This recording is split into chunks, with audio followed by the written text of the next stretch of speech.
आप सुन रहे हैं अनुराग कुमार जीनियस की लिखी किताब आई हेट लव स्टोरी, मेरे यानी कृतिका के साथ, ओनली ऑन बुक ऑडियो। दोपहर का वक्त था जब अनोखे लाल दीक्षा के कॉलेज में पहुंचा। बाइक गेट के पास पार्क करके चारों ओर सरसरी नजर घुमाई, फिर कैंटीन की तरफ बढ़ गया। लंबे लंबे डग भरता हुआ वह कैंटीन में दाखिल हुआ। कैंटीन के गेट पर से एक उड़ती हुई नजर से वहां का मुआयना किया। वहां कुछ लड़के लड़कियां बातचीत में मशगूल थे। केवल मनीष अकेला बैठा था। खोया खोया सा लग रहा था। वो उसकी तरफ ही बढ़ गया। हेलो मनीष। मनीष के पास पहुंचकर उसने सामने पड़ी कुर्सी पर बैठते हुए मुस्कुराकर बोला। मनीष सिर झुकाए हुआ था। उसने सिर उठाया। उसके चेहरे पर नाराजगी के भाव भरे, पर उसने उन्हें जज्ब करते हुए सामान्य लहजे में बोला, माफ कीजिए, मैंने आपको पहचाना नहीं। अरे, हेलो का जवाब देने के लिए क्या कोई पहचान होनी जरूरी है? मनीष हड़बड़ा गया। अरे, मेरे गांव में तो कोई भी किसी को अगर राम राम कहता है तो सामने वाला चाहे जाने चाहे ना जाने, लेकिन राम राम तुरंत कह देता है। हेलो, मनीष ने कहा। वैसे बिना जान पहचान वाले से हेलो स्वाभाविक रूप से निकलता ही नहीं, जैसे राम राम के जवाब में राम राम। या ये कहें कि जो भाव राम राम में है वह हेलो में नहीं है। सच में हेलो जान पहचान वालों के लिए स्वाभाविक रूप से निकलता है, वरना ऐसा लगता है कि जैसे किसी ने कनपट्टी पर गन रख के हेलो बुलवा रहा हो। मतलब अगर हेलो नहीं बोला तो खोपड़ी फोड़ दूंगा, जान ले लूंगा। नहीं, मनीष उसकी तरफ ताकता रहा बस। और अनोखे लाल इत्मीनान से कुर्सी पर बैठकर बोला, मेरे बारे में सोच रहे होगे ना कि मैं कौन हूं? मनीष फिर भी कुछ नहीं बोला। बातचीत सुचारू रूप से हो, अच्छे माहौल में हो, उसके लिए एक दूसरे का आपस में परिचित होना बेहद जरूरी है। तुम्हारे बारे में तो मैं बहुत कुछ जानता हूँ, चलो मैं अपने बारे में बता देता हूँ तुम्हें। उसने मनीष को अपने बारे में बताया। अब मनीष सीधा होकर बैठ गया। चेहरे से उदासी, नर्वसनेस सब गायब हो गई थी, बल्कि सतर्कता, बेचैनी नजर आने लगी। मैंने अपने बारे में तो तुम्हें बता दिया, और अब तुम समझ भी गए होगे कि मैं तुमसे क्यों मुखातिब हूं। मनीष ने हाँ में गर्दन हिलाई। तुमने कभी प्यार किया है? अनोखे लाल ने अचानक पूछा। ये कैसा सवाल है? क्यों, क्या खराबी है इस सवाल में?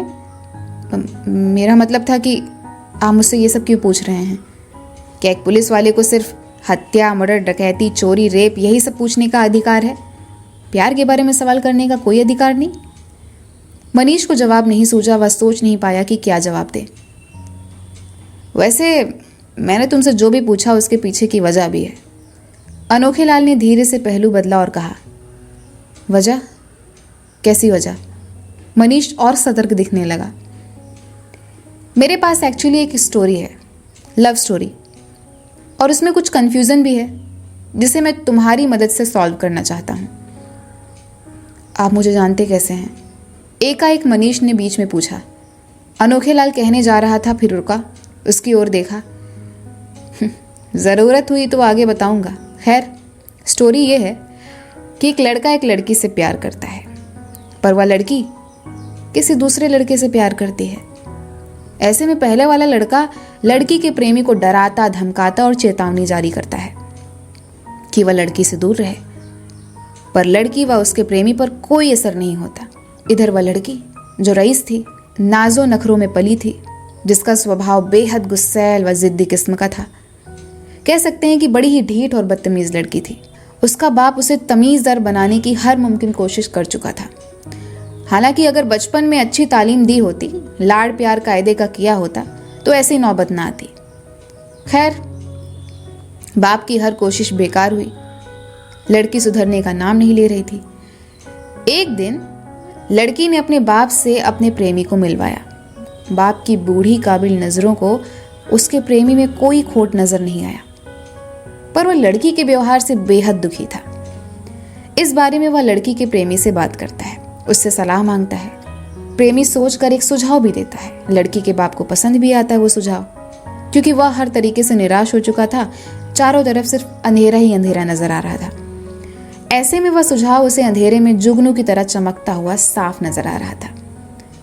उसी सुझाव के तहत प्रेमी को प्रेमिका के साथ घर से भागना होता है, बल्कि प्रेमिका को इसके बारे में बिल्कुल नहीं पता होता कि वह जो भाग रही है वह स्वाभाविक नहीं बल्कि एक प्लान है। उस लड़की के बालिग होने में बचे हुए समय के दौरान वो दोनों दर दर की ठोकरें खाते फिरते हैं। यही उस ड्रामे का मेन पार्ट था। बाप सोचता है कि शायद यह ठोकरों की वजह से सुधर जाए, तमीज़दार बन जाए। और सच में ठोकरों ने लड़की को समझदार बना दिया था। बाप बहुत खुश था, पर सोचता था कि ड्रामे के बारे में बेटी को थोड़ा नाटकीय ढंग से बताया जाए ताकि वह सरप्राइज्ड हो जाए। और इसके लिए उसने रिवॉल्वर व नकली गोलियों का इंतजाम किया। जब ड्रामे की क्लाइमैक्स, जो कि राजनगर के एक मध्य वर्गीय होटल में तय होना था, बाप को वहां अचानक आकर गुस्सैल बाप वाला रोल प्ले करना था। प्रेमी को हड़काते हुए गोली मारने का नाटक करना था, जबकि असल में प्रेमी के बचाव में आने वाली प्रेमिका को गोली मारनी थी। यही होता है। पर जब प्रेमिका की असल में मौत हो जाती है तो सरप्राइज करने वाले खुद सरप्राइज्ड हो जाते हैं। किसी के समझ में कुछ नहीं आता कि आखिर नकली गोलियां असली कैसे हो गईं, जो कि किसी कीमत पर हो ही नहीं सकती। आप दीक्षा की मौत के बारे में बात कर रहे हैं, तुम्हें कैसे पता? अनोखे लाल ने चौंकने का जबरदस्त अभिनय किया। अभी कुछ देर पहले ही पापा का फोन आया था मुझे। ओ, तब तो मेरे बारे में बताया होगा उन्होंने। हाँ, फिर भी तुमने कहा कि तुम मुझे पहचानते ही नहीं। पापा ने सिर्फ नाम बताया था आपका, फोटो फैक्स नहीं की थी और उसकी जरूरत भी नहीं थी। मनीष का गुस्से में डूबा हुआ चेहरा कुछ पल तक अनोखे लाल को निहारता रहा। खैर, फिर वह बोला, तो आपके पापा जी ने मेरे घर से निकलते ही तुरंत आपको फोन कर दिया। क्या क्या बताया? दीक्षा की मौत के बारे में बताया। तुम तो चौंक गए होंगे। हर कोई चौंक पड़ता, बात ही ऐसी थी। You are right. फिर तुमने हड़बड़ाहट में, सख्ते में, किसी हालत में पूछा होगा कैसे, कब, क्यों, वगैरह वगैरह, है ना? हाँ, और पापा ने वही सब बताया जो आप स्टोरी में सुना रहे थे। तुम्हें यह स्टोरी पहले से मालूम नहीं थी? अनोखे लाल ने उसकी आंखों में झांका। मैं जानता हूं कि आप क्या कहना चाहते हैं, मतलब, और मैं यह भी जानता हूं कि आप मुझे यह स्टोरी क्यों सुना रहे हैं। अनोखे लाल कुछ नहीं बोला, बस शांत भाव से उसे घूरता रहा। आपको लगता है कि दीक्षा की मौत का जिम्मेदार मैं हूं? अरे, मैंने ऐसा कब कहा? मुझसे मिलना और इतनी सारी बातें करना, इन सब के पीछे का क्या मकसद हो सकता है? समझदार को इशारा ही काफी है। अनोखे लाल धीरे से मुस्कुराया।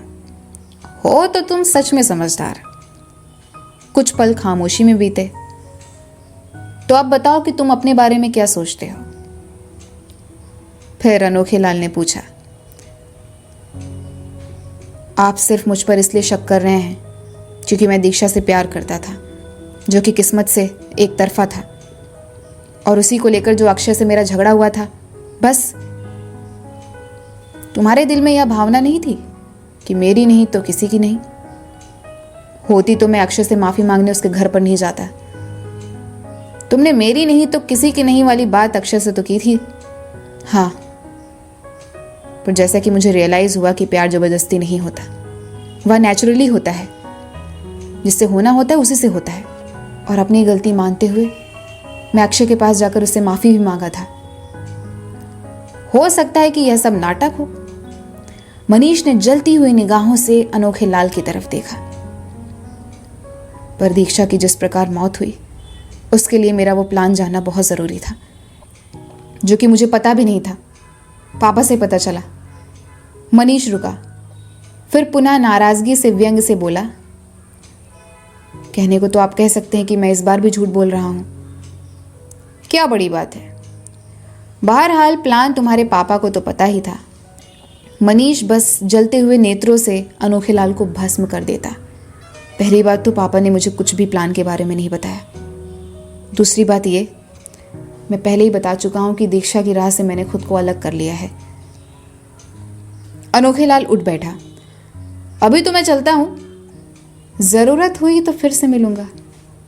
मनीष कुछ नहीं बोला, जबकि वह लंबे लंबे डग भरता हुआ कैंटीन के गेट की तरफ बढ़ गया।